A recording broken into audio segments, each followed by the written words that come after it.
Moi, c'est Christian Otogo. À l'occasion de cette journée mondiale de la Terre, je vais vous aborder sur le thème de la dégradation des sols. Notre plan s'articule autour de ces points ci-après.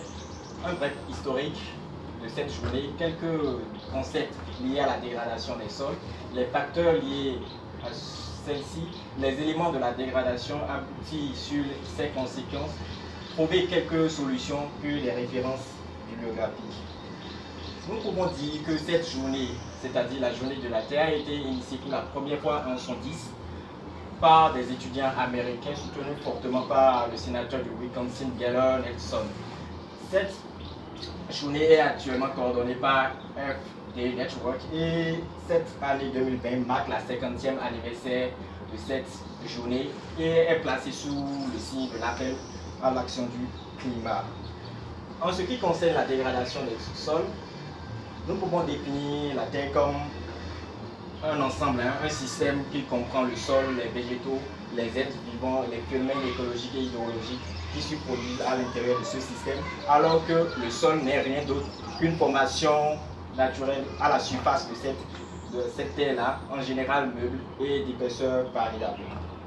La dégradation des terres même désigne la diminution ou la disparition de la productivité ou de la complexité biologique des terres ou de leur capacité à supporter les populations qui y vivent du fait essentiellement de l'activité de l'homme. Cela comprend les terres cultivées, irriguées ou non, les terres de parcours, les forêts et les surfaces boisées. Aussi, les facteurs qui engendrent cette dégradation sont d'ordre climatique et anthropique. Mais toutefois, la dégradation des terres engendre en matière d'êtres et d'espèces vivantes. Les espèces vivantes sont très peu dynamiques, le milieu est compact. Au niveau du stockage de l'eau, on a le ruissellement du sol et qui est toutefois sec. La séquestration du carbone, ce sol-là ne séquestre plus du carbone.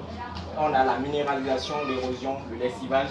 Et en matière de nutriments, ce sol-là est pauvre et les nutriments sont exportés vers d'autres sols.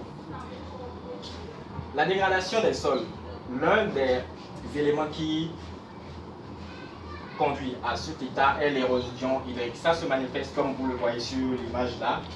Lorsque le sol initial, sous l'effet de la pluie, on a des gouttelettes et autres, donc le sol s'entasse et se durcit. Maintenant, sous l'effet de la pression exercée par ces gouttes-là, du fait que le sol est déjà bien compact, bien taxé, et ce sol-là devient plat et l'eau peut ruisseler comme nous pouvons le voir sur l'image qui suit. On a au départ quelque chose de ce genre. Donc, petit à petit, ça aboutit à ce qu'on a ici comme dégâts. L'autre élément également est l'érosion éolienne qui, d'après cette figure, est poussée par trois phases. Trois phases expliquent réellement l'érosion éolienne. On a le détachement, le vent, sous l'effet du vent, un grain de sable se détache.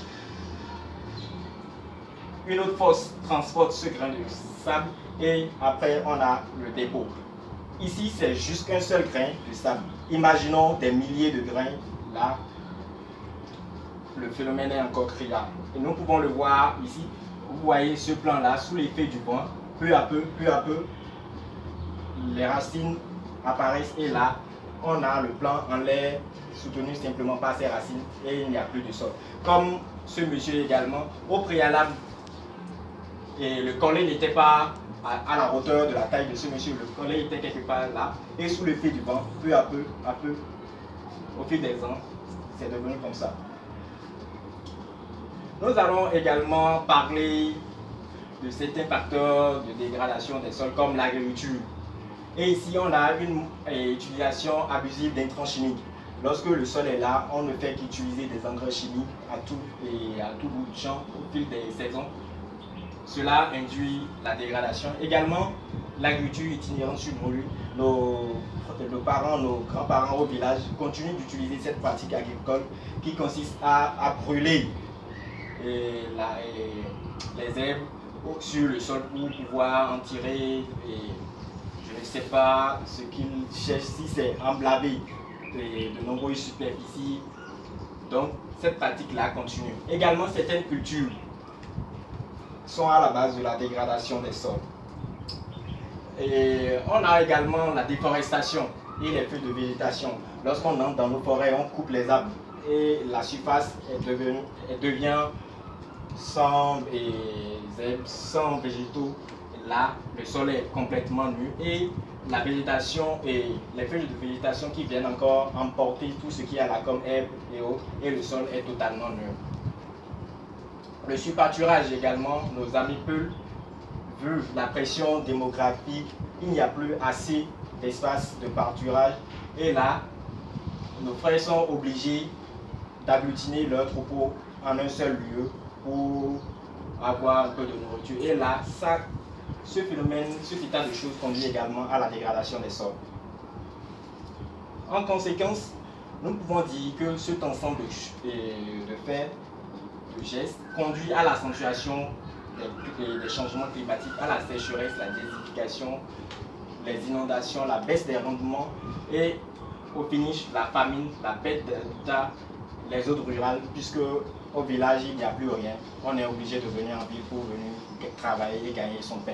Maintenant, ce qui nous importe ici, ce qui est plus important pour nous, est la perte d'espèces dont nous avons peu conscience à cause des difficultés de mesure et de suivi de ces micro-organismes et parce que certaines familles d'espèces se trouvent rarement parmi les espèces emblématiques comme les éléphants, les girafes, le sol, le lamantin. Nous savons tous que le sol, en dépit de ce que nous voyons en haut, contient de nombreuses espèces, que ce soit des bactéries, des champignons, des millions d'espèces que nous ne connaissons forcément pas. Comme solution, nous préconisons entre autres le reboisement, la rotation des cultures, la fertilisation organique, la mise en place des brises-vents et rideaux protecteurs, les jachères et beaucoup d'autres solutions qui peuvent être encore trouvées afin de freiner cette dégradation des sols. Et peu importe que nous soyons grands décideurs au sommet, au niveau des Nations Unies ou bien dans nos fermes, nous pouvons tous agir ensemble pour pouvoir freiner cet état de choses. Donc, nous devons changer notre comportement face à l'environnement. Les références bibliographiques qui nous ont permis de pouvoir faire cette présentation sont, comme vous le voyez là, et je vous remercie d'avoir suivi cette présentation et sauvons notre planète. Je vous remercie.